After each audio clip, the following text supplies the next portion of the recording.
Yeah, we're ready. Gavin's ready. Gavin and I have been going back and forth with emails, for a couple of weeks now. So, and this was like my first time to be in the Billings Library. This is kind of exciting. It's really kind of wonderful. Like that, and I want to thank the House of Books for providing books, and being so supportive, and thank the Billings Library for allowing us to have this evening of debauchery, will probably in no way resemble a literary event. I'll go ahead and warn you now. Not if you have anything to do with it. That's our specialty. So, well, ladies and gentlemen, thank you, and welcome to the Billings Public Library. Thank you for sharing your Friday evening with us. My name is Gavin Wolter. I'm the director of this fine establishment. We are very excited to offer, in partnership with this House of Books, what we're calling an evening with Craig Johnson and Marcus Red Thunder. This event is being streamed via Facebook Live right now, so please silence your phones. It'll also be recorded so that Community 7 will be airing it at later dates. During the Q&A portion of tonight's event, we'll ask that you speak up a little louder. There's a microphone from the ceiling right there, so if you articulate well, the folks that watch us on TV will be able to hear this. Copies of Craig's newest book, amongst others, Daughter of the Morning Star, are available for purchase at the back of the room through this House of Books. So a brief introduction, although I think those stories really introduced himself. Craig Johnson's New York Times best-selling author of the Longmire mysteries, the basis for the hit Netflix original series Longmire. He is the recipient of the Western Writers of America Spur Award for fiction and the Mountain and Plains Independent Booksellers Association's Reading the West Book Award for fiction. His novella, Spirit of Steamboat, was the first One Book Wyoming selection. He lives in Ucross, Wyoming, population 25. Please join me in welcoming Craig Johnson and Marcus Red Thunder. Thank you. There are some more seats down here in the front for those of you people who are standing in the back. And it's not like church. We don't call on you just because you're in the front. So. Sinners in the back. That's right. That's right. That's where we'd be, I'm afraid. So, well, this is wonderful. It's always great. It's always magical whenever I can get Marcus to come out and do one of the events with me. You generally come down for Longmire days pretty much every time, though. That's because there are movie stars there, right? Is that right? This year it was just you and I. It was just the two of us. So we had to do a lot of virtual events in the last 2 years. But next year is our 10th anniversary for Longmire Days. How many of you guys know about Longmire Days? So a lot of you do. Okay. How many of you guys have been to Longmire Days? Oh, okay. So only a certain number of crazy people actually in the room then. Okay. Because it's kind of like a FEMA disaster is really what it's like.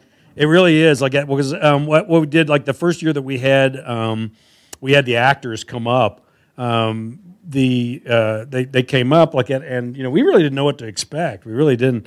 And so I go to pick up Robert Taylor, who plays Walt on the TV show, and I'm driving us into town. And he asked me, he was like, "How many people do you think they're going to be?" And I said, "I don't know, Robert." I said, maybe 2,000 or 3,000 people or something like that. And so we get there, and by the time we pull up to where the courthouse is there in Buffalo, and the hill drops off, and you can see the main street and everything.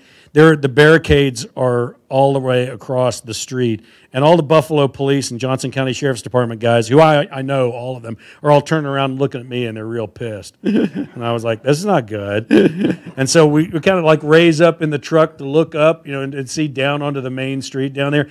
And it's wall-to-wall people. I mean, for as far as you can see. And Robert Taylor looks and he goes, "I'm no math major, but that looks like more than 2,000 to 3,000 people to me." And there was over 10,000 people. It was close to 15,000 people, I think it was, for that year. And the problem was all of the grocery stores and restaurants ran out of food.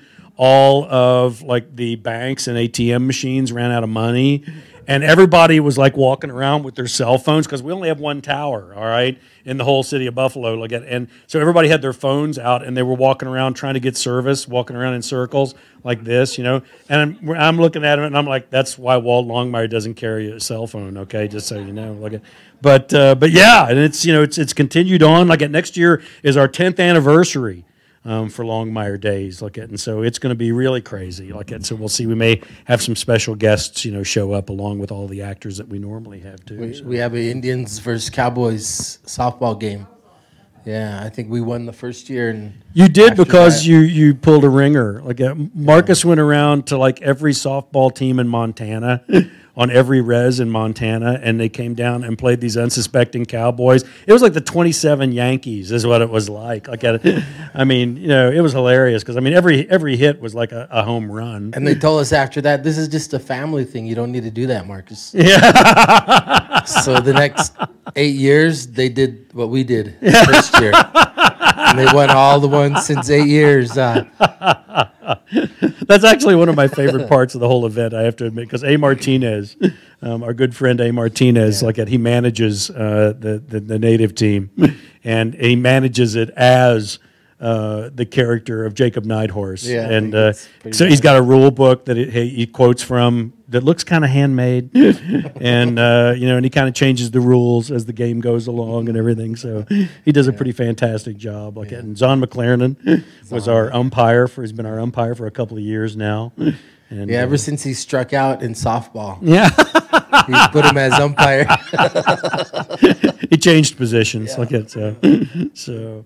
Well, anyway, it's great to have you guys here. It's wonderful to have you guys here like that. This is our event tonight is about the newest book and this one's kind of near and dear to me for a number of different reasons and I kind of went back and remembered where it was that the initial idea for this book actually came from. And it was actually when you and I were doing a library event about 2 years ago in Hardin. And we were getting ready to go up there and do the event and I remember standing in the lobby, and there was a bulletin board in the lobby of the Hardin Library. And I remember looking up and seeing on the bulletin board there was a missing persons poster was what it was. And it was like this homemade, somebody had made it on a computer, and put it up there. And the strange thing about it was it had been hanging there for about a year. And the terrifying thing about it is that the light from the glass doors would go all the way around the room and go all the way halfway across that bulletin board and then stop halfway across this young woman's face. And so what had happened was the sun had faded out the photograph, one half of it, and half of the information. So there was the contact information, the information about the clothes that the young woman had been wearing, the date that she had been lost, all of these things that were half gone. And every time the door would open, that sheet would rustle like a leaf, every time. And I remember standing there looking at that poster and just being, gut shot from it, because I thought to myself, what could be worse than having someone you love just disappear?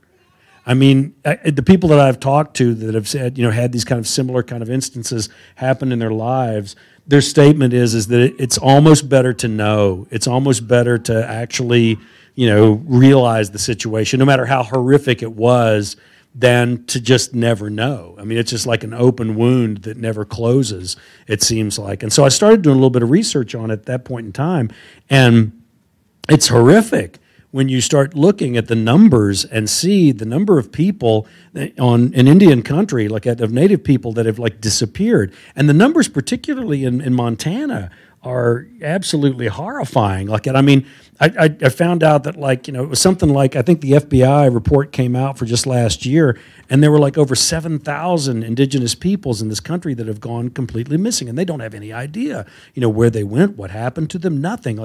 Mark Gordon just came out and said there were close to 700 native individuals that had gone missing in the state of Wyoming in the last 10 years, and they just don't have any idea where they've gone or what happened to them. A full quarter of the missing persons in Montana are native.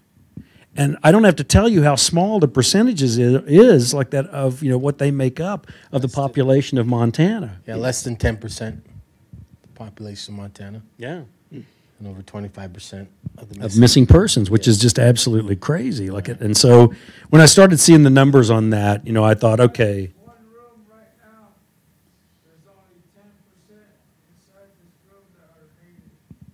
Which kind of breaks down the population. Mm-hmm. Yeah, you might be right.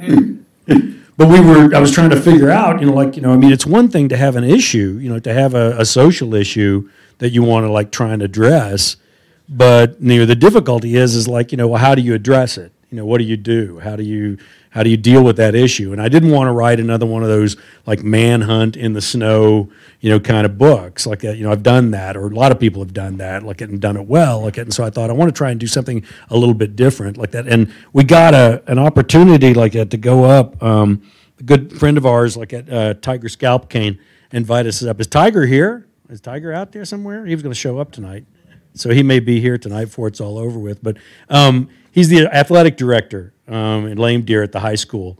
And so he invited us up. There was a game going on, and it was Lame Deer versus Lodge Grass. And those of you who think that the Indian Wars are over, I have some bad news. Look at it. I have never seen, and this was like, I've never seen so many headbutts, elbows, hip checks in my entire life. And this was the girls' high school basketball teams we were watching. They were vicious. They were absolutely vicious. But it's like the most incredible game, to watch, because res ball is totally different, from just regular basketball. I mean, it's speed, it's fast break basketball, constant. I mean, it's just an amazing thing to watch. I swear, I think if you by the time you're 18, you're too old to play that game. Yeah, they run and gun. It's actually a technique that Gordon Railbird used to talk about it. He's Montana State head coach of the year for many years and coached like multi-state championship teams in lodge grass. He would actually calculate it down to how many times back and forth their team would need to be each quarter to run the other team down. They just have heart and they don't quit. Them boys just run and run and run. Run forever. It's a different kind of game, I tell you. Yeah. But it's also especially when it's like the girls playing like that, because I will openly admit that I would rather watch women do anything rather than watch men do it. I have to admit that's a weakness of mine. But nonetheless, there was a real kind of beauty to the game that they were playing like that, because I don't know about you guys, but I don't even watch the NBA because it doesn't look like anything at all like the game that I played when I was a kid, Mm-hmm. And so there were two things first of all, there was a lot more strategy to the game that they played and a lot of poetry to the game that they played, the way that they played it.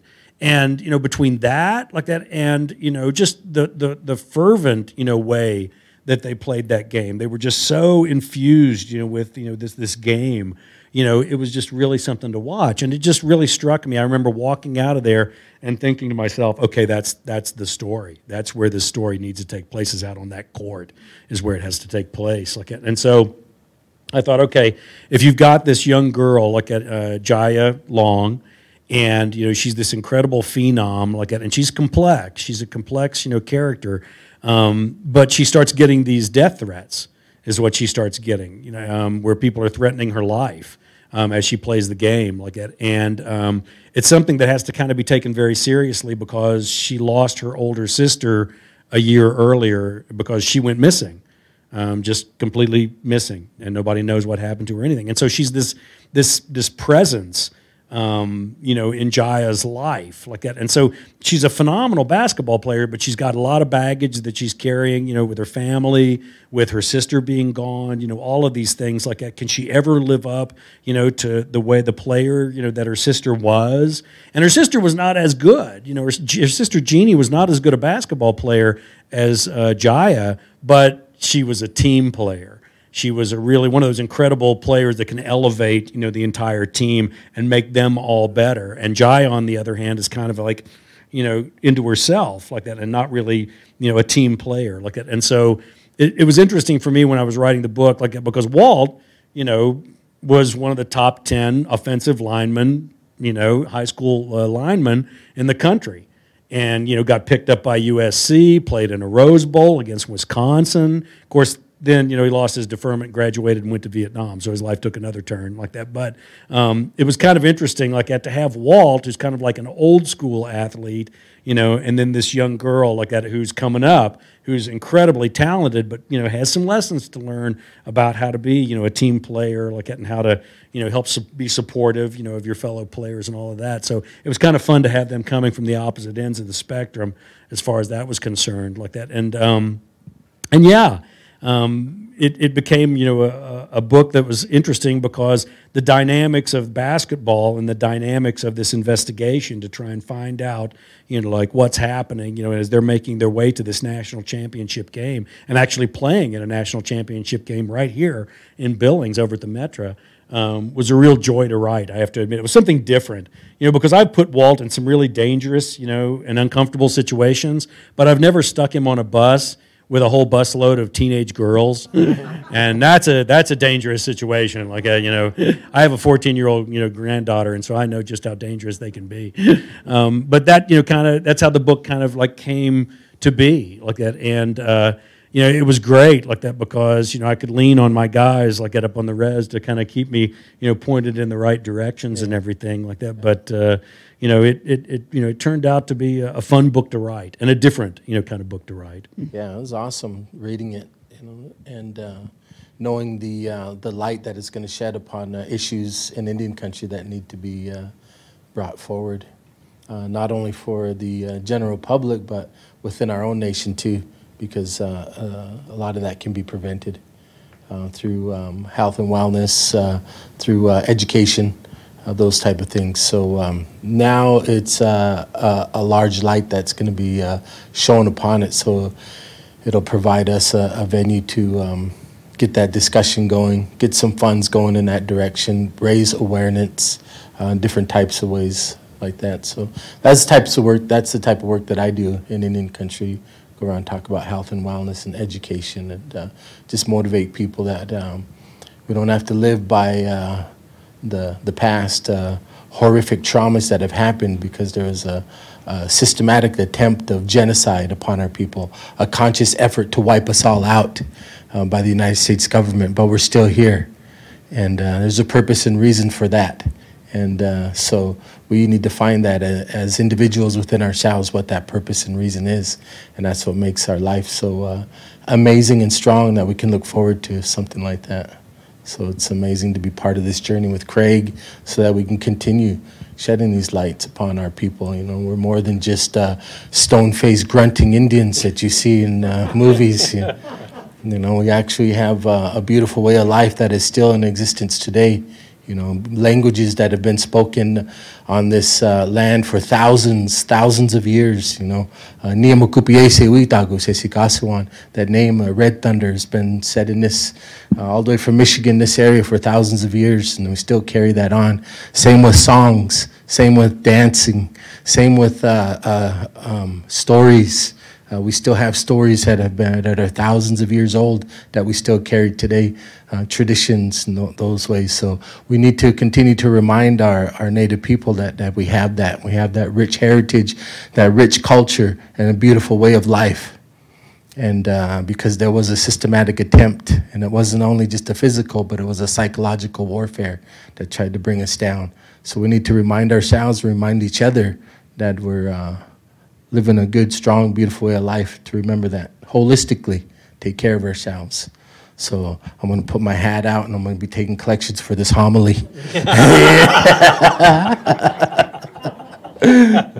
actually proud of like a lot of things about the book, but one of the things that happened, like when I turned the first draft in, like I got a letter from the copy editor, and he and his wife like made a donation to, you know, the Women's Resource Center in Lame Deer.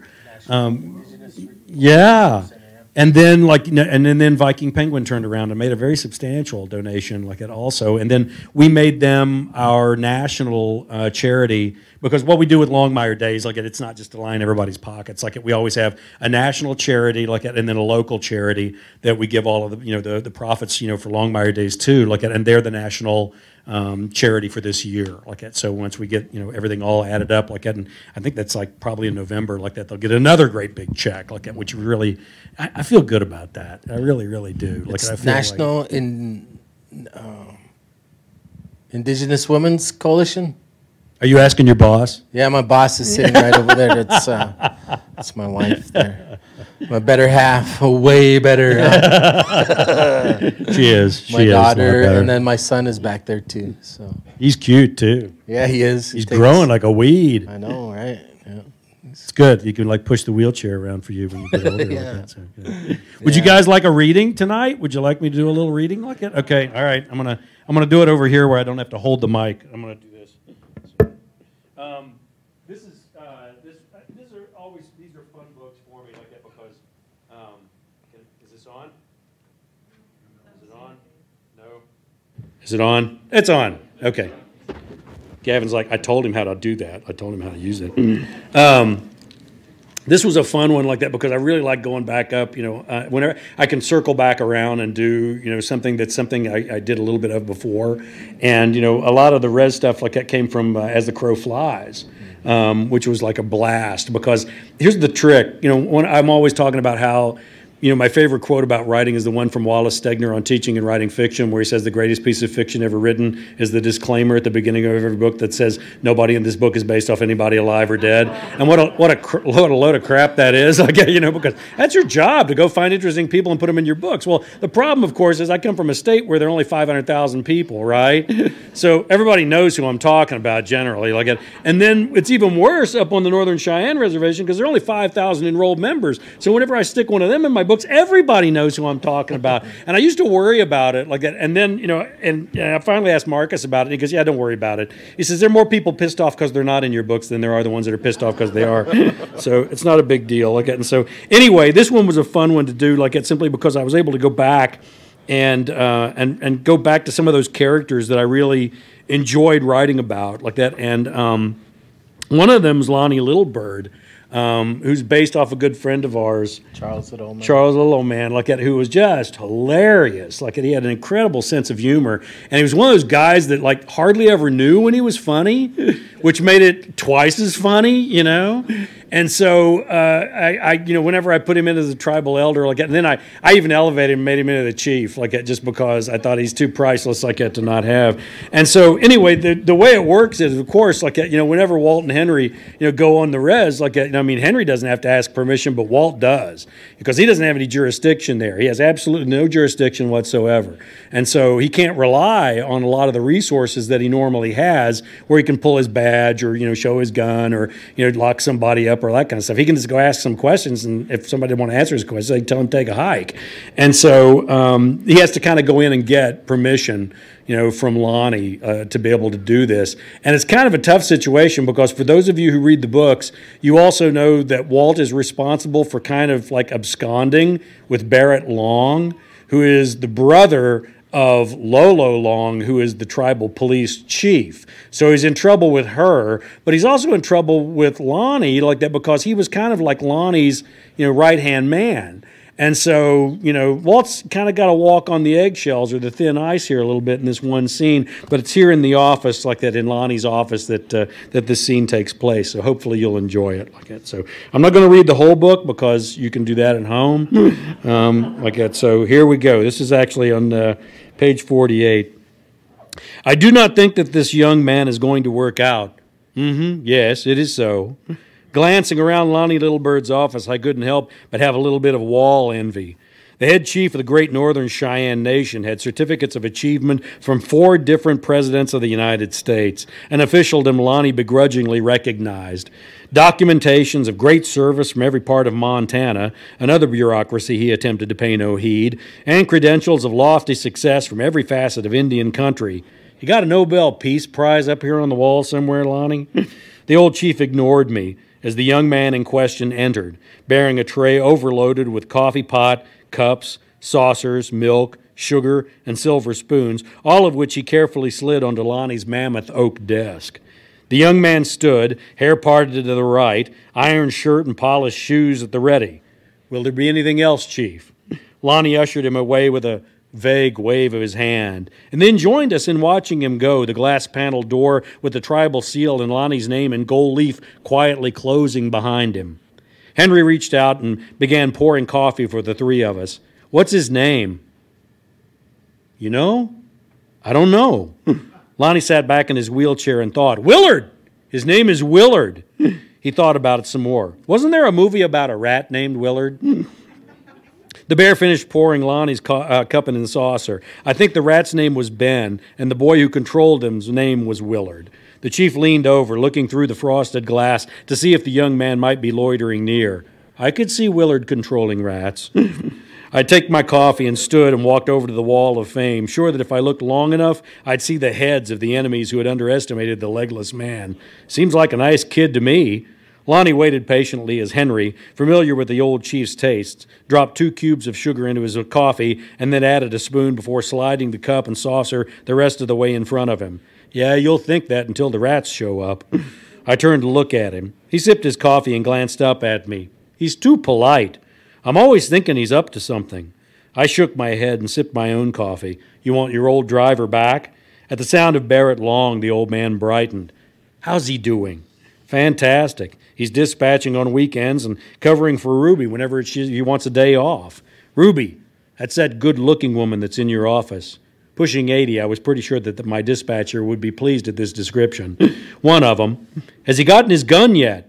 No. He won't have one until he goes through training down in Douglas before he's armed.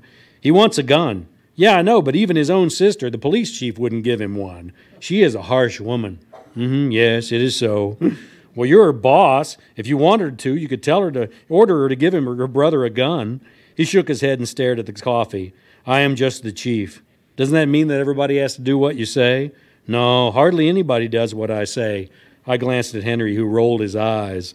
Lonnie sat his cup down and looked at me again. You want to buy some of my commendations? I'll make you a deal on them. I gestured with my cup. Lonnie, they got your name on them. Oh, a little whiteout, and you can put any name you want to on them. He leaned back, placing his fingers on the leather blotter that were spread out before him. How about this desk? Would you like to buy this desk? Lonnie, it's your desk. Not really. That thief who had the position before me stole it and had him bring it in here. He pulled open a drawer and then slid it closed. I keep looking for all the money that he stole, but I can't find it yet. Lonnie, have you heard about the situation with Jaya Long? The basketball player.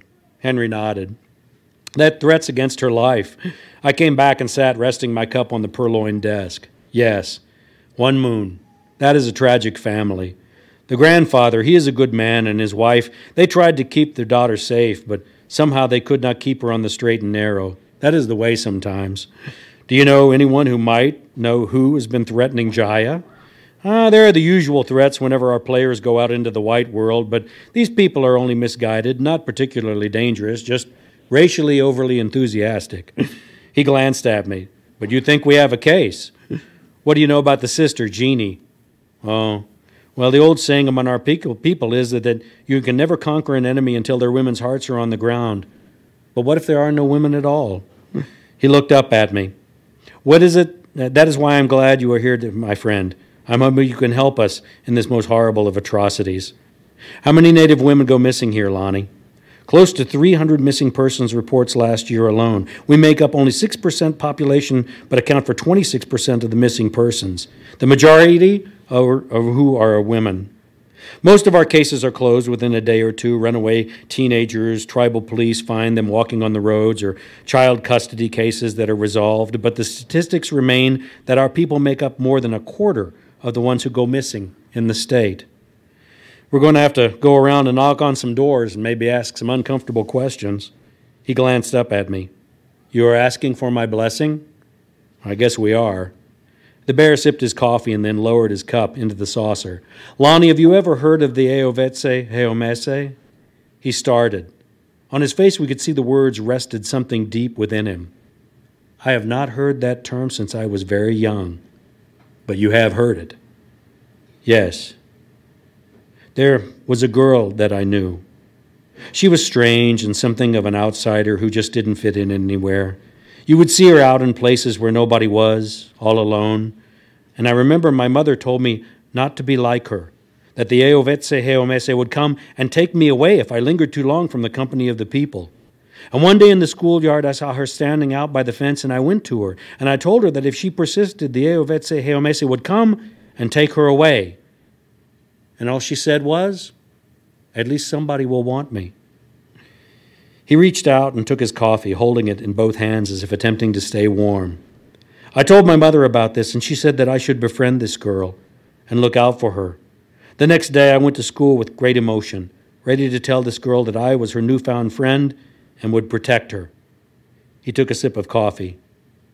She was gone, and I never heard of her spoken again. We waited, but he was silent. Lonnie, he looked up at me. You have my blessing. This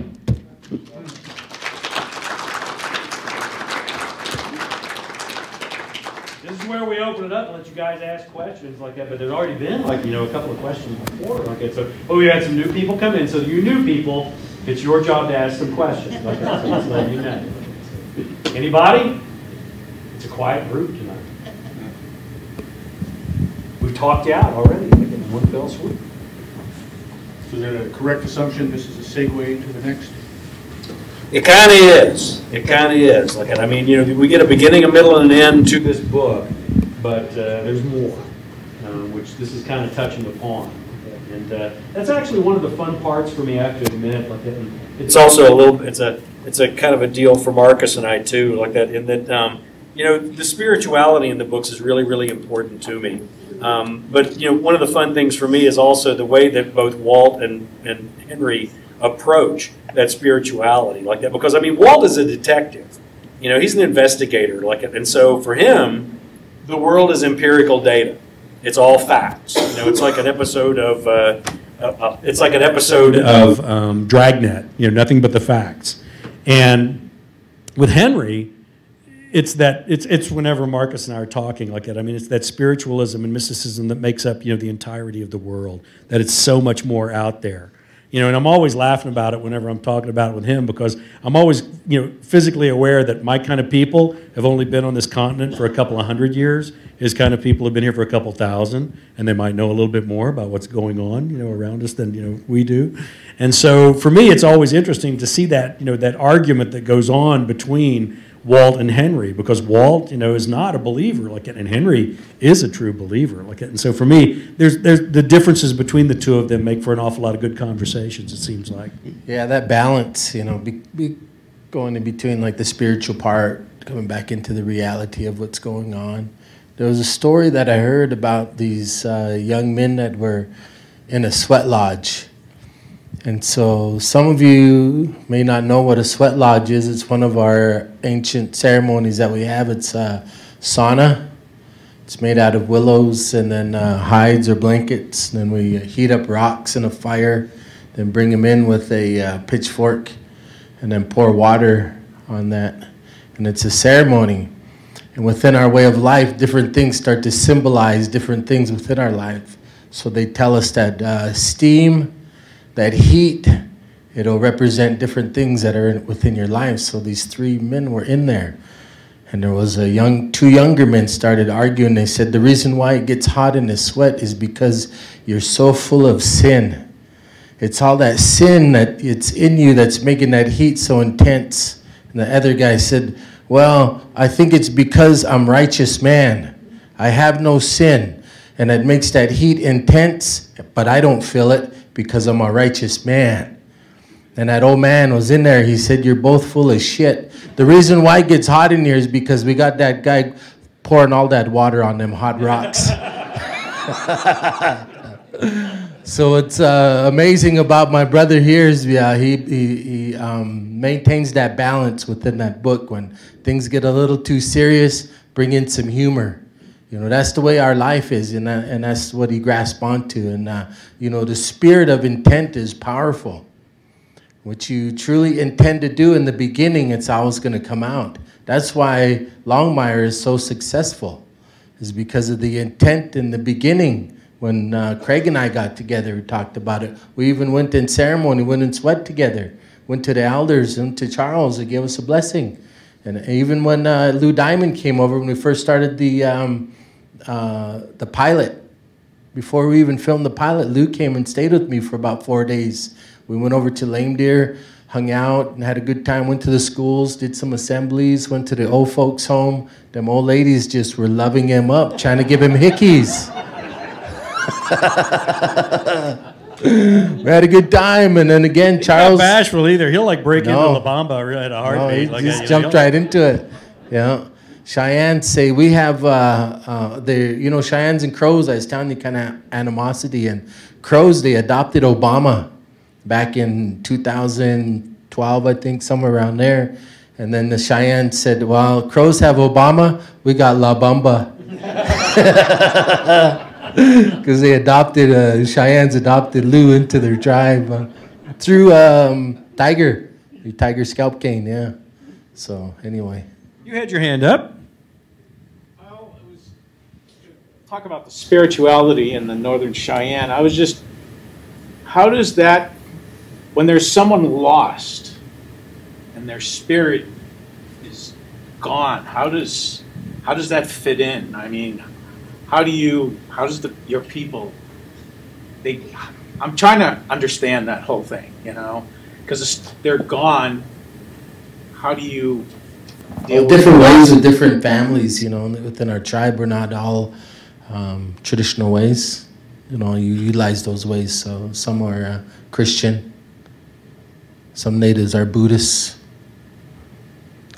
some are atheists, some follow our traditional ways. You know, we're a little microcosm to the way United States is right now. But so each family is different, you know, on ways. I've been in some ceremonies where they use eagle bone whistle, call their spirit back. And, you know, that provides some comfort with the family members that are in there. Some families call upon a Catholic priest to come over. So, you know, we carry these idealistic ways of how Indians are, you know, from movies and things that we see, but we're just regular people. Deal with it the way that if you lost a daughter or a son, probably deal with it the same way you would. You know, that's the amazing thing about Longmire. It shows that we're just human. All these things we go through is just humanity. You know, we might have different color skin, but we're, you know, all comes down to just humanity is what it is. So There was one that was kind of interesting to me was the color red, you know, which is that, you know, the spirits, that's the one color they can see, which I think is from blood, right? It's you know, the message is like that, you know, they can see blood. And then one of the images that they use, you know, for murdered and missing Indigenous women is the red handprint, you know, over the face, which they used, you know, on the front of the book. Which I think, you know, was extraordinarily powerful. And then in the book, you know, Jeannie supposedly is wearing this, like, you know, red scarf, which is like a carrying trope, you know, through the book too, like that. But yeah, I mean, it's always startling, you know, whenever you see these things like that and see what a connection that they have, and there's so much history that goes along behind them. It's kind of amazing, I got to admit, like that. It's a treasure trove for an author. You know, because the details, you know, are always going to be, you know, what it is that's going to make it work and what's not going to make it work. And that was even interesting too, like that, because I mean, there are a lot of little things in the book, like that, in the books that are true. I remember when we first went up to go talk to Tiger, like about the team and everything. He had a pair of glasses in his pocket that he kept, you know, fingering and playing with like that. And I looked and I thought, you know, those are too small. There's no way they'd ever fit on him. And I asked Marcus about it, and he goes, oh, those were his sons, is what they were, like that. And I just, you know, and when I dedicated the book to his son, I told him, like that, I said, you better read this book, you know, because I didn't, you know, I used to change the names, you know, for characters like that, but anymore, 9 times out of 10, I don't. You know, if I use somebody in a book like that, and they didn't kill anybody or do anything like that, you know, but I'll just leave them in the book like that. And so, you know, I said, you better read this book because, you know, A, you're in it, and, you know, B, there's some personal things about your life like that are actually in this book. And I'm happy to take them out. I'm happy to remove them. I'm happy to change the characters and do something completely different. He wrote me back and he goes, do not change a thing. You know, leave it all in there. He says, this was so important to me that, you know, that this, you know, was an homage, like it, you know, to my son, and to bring that all back, like that. He said, you know, it's just so worthwhile, and thank you, like it. And so, you know, once again, you know, you get to do, you know, little things like that that, you know, really mean something. You know, I mean, you know, it's an immortality thing. You know, I mean, there you are on the shelves of the Library of Congress, like that, you know, and I don't know if it's any better than that. So, yes, ma'am. Well, sir, thank you very much for the work that you and your wife do. It's very, she's gone, very important and blessings in your journey. I thank you. And the last time you were in Billings, I mean, I think it was the last time, it was several years ago that we saw you at the store here in town. You spoke about doing something about Alaska. Has that come to fruition yet? Well, you guys don't want me to forget everything. Actually, yeah, there's a novella that I'm working on called Tooth and Claw from the Tennyson, Oh Nature, Red of Tooth and Claw. And yeah, I'm like about, I can't tell you how far I am on that like that. But the good news is with quarantine, that's actually what I did. I spent the majority of my time, whenever I'm doing interviews, people are always like, well, what kind of an effect has quarantine had on you, Craig? And I'm always like, you do know my ranch is outside of town at 25, right? And I go in a room by myself and type about my imaginary friends for a living, And then I wait and give them a long pause and go, why? Is there something going on I should know about? But yeah, no, the great thing is I haven't been traveling, I haven't been going anywhere. And we haven't been doing any of the overseas tours or anything like that. So I turned this year's book in like 4 months early. So that gives me 4 months to like work on some other stuff. And the first thing that came up immediately was Tooth and Claw, which is that novella. So I'm back on the saddle on that one, like that, just so you know. But thank you for bringing that up. Like that. So it makes me feel good that I remembered it and I'm actually working on it too. It's a place near and dear to our hearts. Oh yeah, yeah. Alaska is kind of like the high plains on steroids. I mean that was like I've had like some experiences around here, in Montana, like getting down in Wyoming, like that. But boy, the last trip I went up there fishing, I almost got eaten by a bear, right off the bat. Like, and I don't know if I told you guys that story. Like that was the one where they let me off on a sandbar and said go down to the end of the sandbar, and then wade across. The water's only about 4 feet deep, and there's a big rock up there. You can climb up on the rock and you can fish off of that. And I went down the 100 yards, I get to the end tailings, I started splashing into the water, and I could see this big, huge rock, and I was like, that's fantastic, it's great, what a perspective, I can see where the fish are and everything like that. I started splashing into the water, and then the boulder rolled over and stood up. And literally, I was like about as far as from like here to where the glass booth is there. And that thing stood up like that, and I'm thinking, I'm like 2 bounds away. And I found out, you always wonder what you'll do when you die. I found out what I'm going to do, because that thing rolled over, stood up, and it was like 10 feet tall. It's looking at me like this, and it kind of leaned forward a little bit. And I think it was just as surprised as I was that I was there. And it leaned forward and just went, like just a little woof, just to really see maybe what I would do. I started talking a mile a minute. I just was like, you bet. Whatever you say, I'm all for it. No, I'm with you 100%. What you said just now, and I'm just rattling along, and this bear's just looking at me like this, And I thought, well, at least I'm confusing him, at least that's good, right?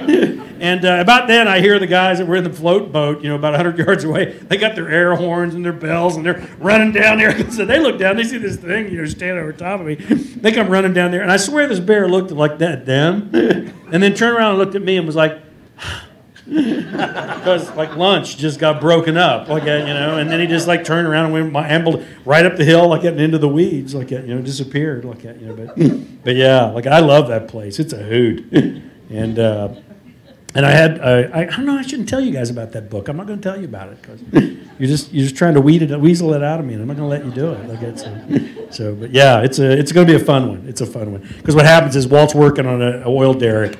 Up, on way up on the north slope, like that. And Henry gets the word that he thinks maybe Walt might be drinking too much, and there's a woman back in Wyoming that wants Walt to come back to Wyoming, and so Henry is dispatched, to go and straighten Walt out and maybe bring him back, like that. And so, and of course it's never that simple. So with these 2 guys, never. So. Somebody else had their hand up. Look at it. Did I not see somebody with their hand up? Did I make that up? I guess I did. Oh, okay, sure. Well, you had talked about Johnston Atoll. I'm bringing that up again because, yeah. Gotten any further on that one? Oh yeah. Well, the problem is and I'll tell you how this evolved. I'll tell you how it evolved. I rapidly came to the conclusion if I was going to write a series of books about the sheriff of the least populated county in the least populated state, that I couldn't rapidly turn it into Murder Capital USA, It would be kind of hilarious, after a while. It would be almost like, hey, let's kill somebody, but first, let's go to Absaroka County to do it, And so what I thought is the only way that I could, pair that off a little bit was to have Walt go out of the county and go other places. And so I did, you know, so I started doing the Walt books almost like, you know, a ball team. So it's almost like home and away. And so what I do is like one would take place in Absaroka County and then there would be one that's away. And since the one in Johnston Atoll, like when he gets kicked out of Vietnam by the provost marshal of the, you know, Marine Corps, would be a very far away book, you know, because not only would it be a far away geographically, but also chronologically, you know, because I'd have to go back to like 1969, 1970.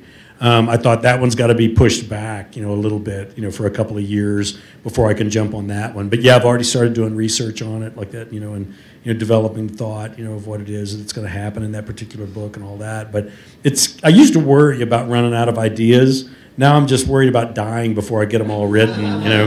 And believe me, that bear had a big effect on that. Like I got to tell you, that when the horse ran over top of me 3 days before I was going out on tour and, you know, broke one of my ribs. Like, and I'm laying there, you know, in the barn, looking up at the ceiling and going, I've only written 17 books. Like, you know. But yeah. So they're all like horses jockeying for position to see what'll be the next book. Like, and so far, you know, I'm holding them off like that. So we'll see what happens. But eventually, yeah, it's another one that'll definitely happen. It's just a question of when it'll come to the forefront. So, anybody else?